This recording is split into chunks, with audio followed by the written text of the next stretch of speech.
Last time we had a discussion on the national team, the Black Stars. Things have been difficult in terms of the Black Stars. Now let's begin with the big question: the sacking of Otto Addo. In your view, what was that a justifiable decision to take at this stage? Well, thank you very much, Austin. You know, having followed football for a very long time, I've come to the belief that a coach friend of mine told me. He said in football, every analysis is right. In the sense that you can say, oh, if Austin had played this match, we would have won. But there are matches that Austin played and we lost. And there are matches Austin played and we won. So in football, every analysis is right. Oh, this match, if Kofi had played number 2 and he had played number 3, there's a possibility that we're going to beat our opponent.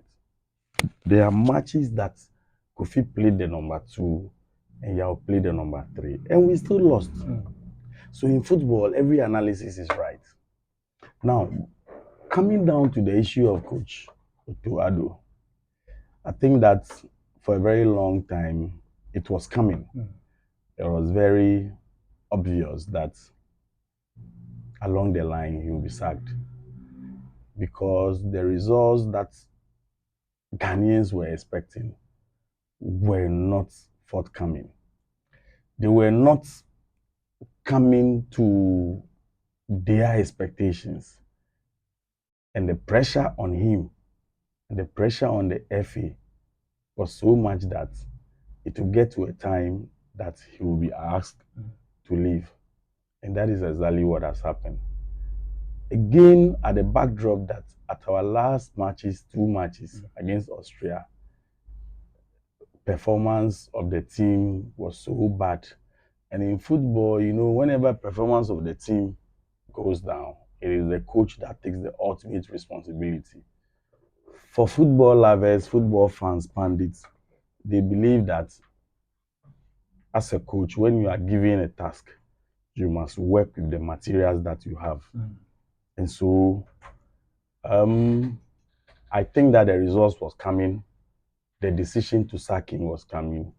As to whether it is a wise decision or not, I can say that and dovetail it into my earlier assertion that in football, every analysis is right.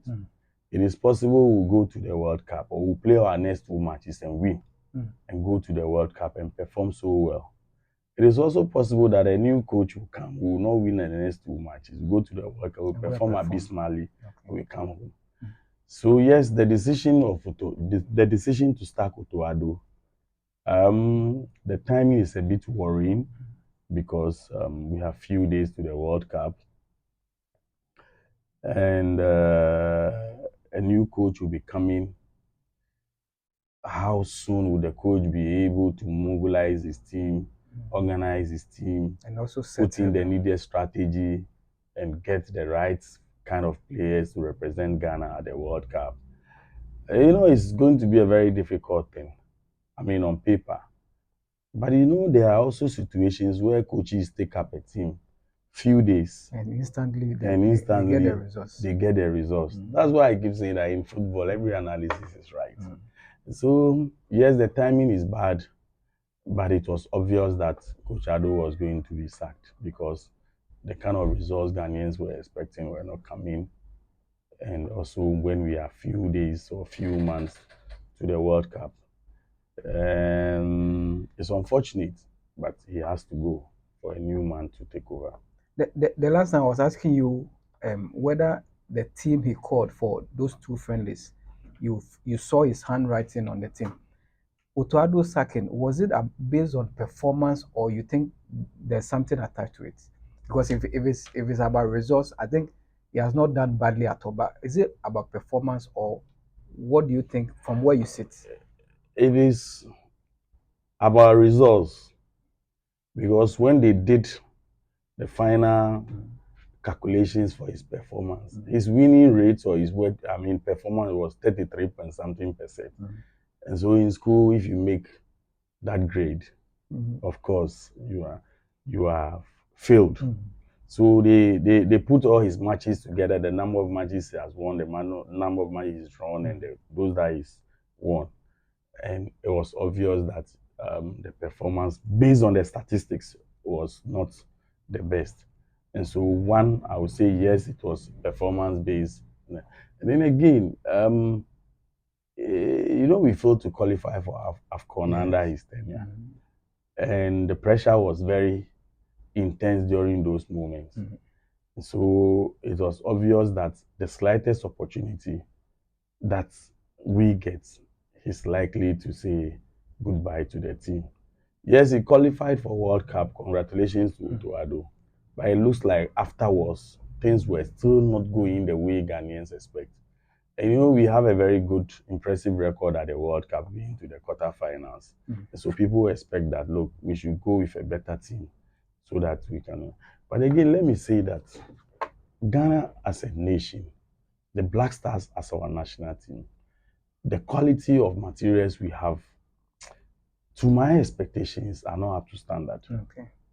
Our team, we don't have a very solid team. Yeah, we have some few individuals who are good, who can, change the fortunes of the team on any day. But on a general scale, we don't have a very good team. We don't have a complete team. No, we don't have a very good team. And that is what is affecting us. We just don't have a team. The kind of team to compete at the World Cup, we don't have it. Let's do direct comparison with all the previous teams that have been to the World Cup. You realize that this could be one of the weakest teams that will be taken to the World Cup. Let's go to Brazil 2014. We have a very solid team. Rabiu, Kevin, Essien, Achu, Adoma, Samuel Gyan was in good form. Dede was in good form. Jordan was in good form. We have a very good team there. We were able to play Germany at the World Cup at high level. Intense football. And it was 2-2. And it was actually declared as one of the best games in the competition. Even 2022 was quite a better team. We have Andre, who was in good form. We have Kudus was in good form, and then Partey and all those things. But this team is not up to the kind of quality we need or we expect to have in a competitive team. Because already, we've set the bar. Looking at what the likes of Stephen Appiah and Co did, you still, from where you sit, you think that these guys are not up there, so we shouldn't expect so much from them in this 2026 World Cup. You see, when it comes to the case of Ghana, that should have been the ideal situation. That we don't have so good a team, and so we shouldn't expect so much from them. But in our case as a nation, our passion for football and how we don't really care whether we have the materials, we have the quality or not. For us, we want you to perform on any occasion, because we believe that we have the materials. We are a nation of talents. Football talent can be found anywhere. And so for us, if we go to AFCON, our expectation is to win. If we go to World Cup, our expectation is to do better than what we have done in the past. It is natural. We almost see it as a birthright for us to deliver, even on any stage and at any stage. Now, let's come back to the Keto Kreko administration. Now, we'll still go back to, now, since we've sacked Otto Addo, there's a compensation we're supposed to pay for to the coach. Do you think that under Kets, I think we about 5 coaches have left under Keto Kreko. Do you think we factor all these things before we appoint coaches, looking at the compensations we've paid to coaches that have left? Yeah, I think that the FA knew about the compensation before they took that decision. And I also believe strongly that they had plans of how to pay the compensation before they took the decision. Well, if I was in charge as an FA president Mm. or the one managing the football association, I'm going to take a look at a whole lot of things. Mm. What is coming in from the World Cup? You'll be given appearance fee. You'll be given television rights. I mean, all manner of incomes are coming from the World Cup.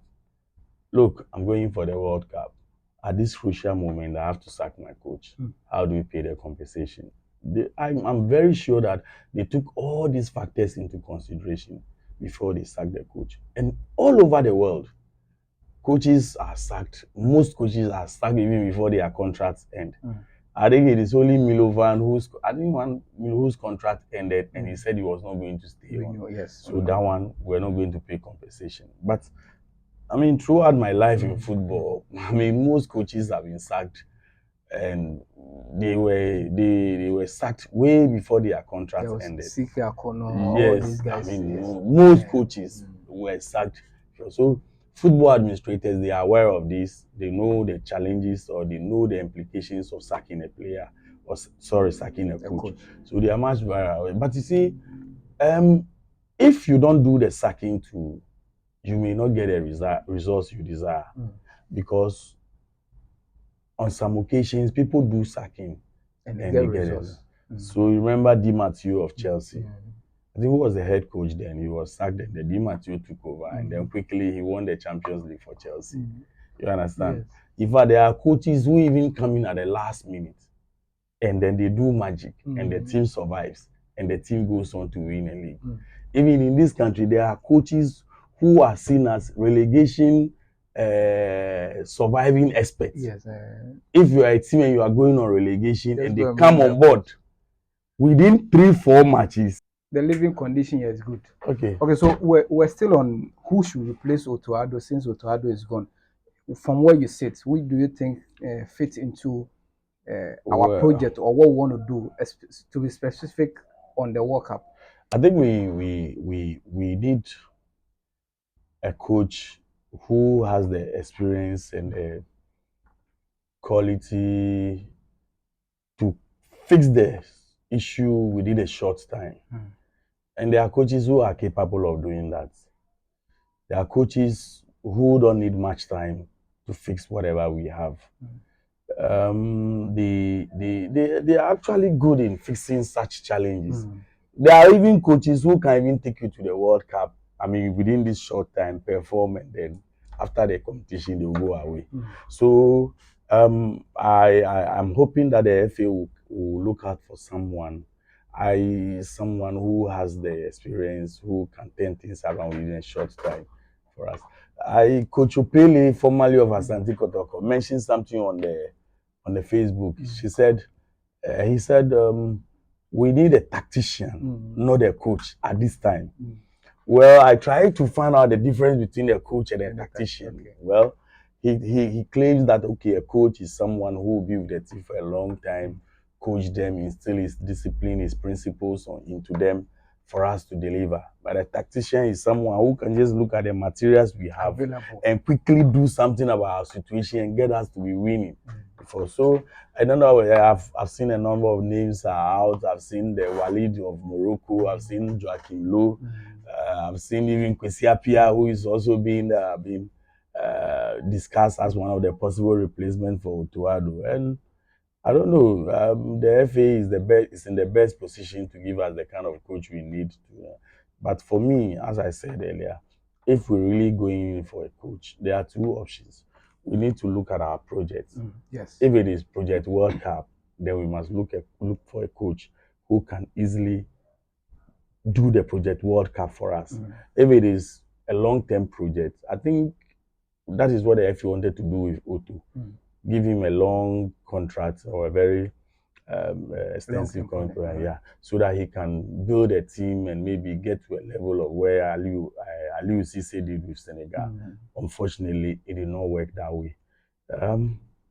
For now, it's a very, very difficult situation as to what we're going to do with ourselves, whether we need a long coach who will give us a long contract and then, But again, let's look. I think the project should be the World Cup, so they'll be looking at getting a coach. Any of the coaches that have been mentioned, when they come in, I'm sure they will be capable of fixing the problem quickly and taking us to the World Cup, possibly for us to perform well. You've been with the Black Stars on so many occasions. You've covered tournaments. You think in such situations like this, how do you think the players will be faring? Do you have any idea how these players will take this news of the sacking of Otto Addo and moving forward? Are they going to be ready for the World Cup with or without a proper tactician, as we are saying? Footballers don't really care who you bring as a coach. Mm. With my little experience, footballers, they don't really care who you bring as a coach. Okay. So most of the time when you enter, they will tell you, well, for us, we are working. Anyone you bring, we're going to work with the person. What is actually the case is that when a new coach comes, within a short time, you see changes in the team. No matter the quality of the coach, no matter the content, the experience capacity of the coach. coach. I've noticed over the years that anytime a team gets a new coach, the players, they just lift up their game, they play better, they fight harder, they do well.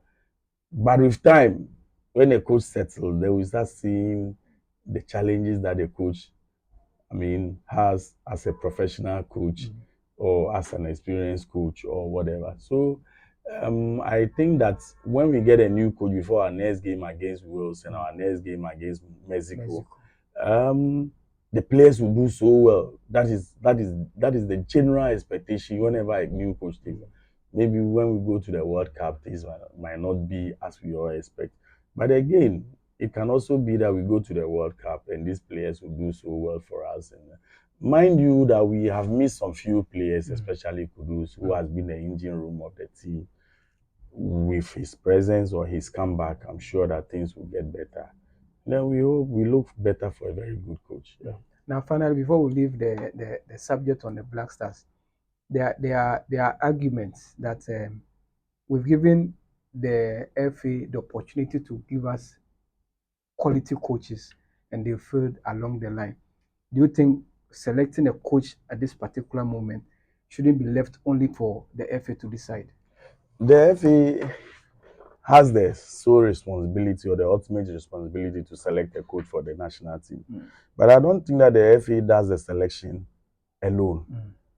Over the years, they form a committee made up of different individuals with different expertise, different professional knowledge and expertise. They come together and discuss, and then look at the CVs of the various applicants and select the one that is best for the team. So it is not a case of only the FA selecting a coach for Black Stars. The coach selection of coaches has always been done by a committee. Of course, there are suspicions that those committees are formed just for paperwork, but in actual fact or in practicality, it is the FA that still selects them. Okay. And as we speak now, from the structures we have, it is the FA that is going to select the coach for us.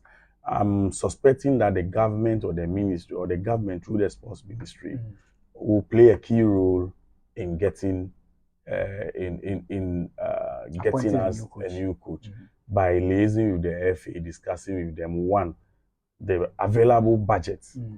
Because if you are going for a coach, you should be ready to pay a certain amount of money. So you have to discuss the figure. How much am I going to give the new coach if he comes on board?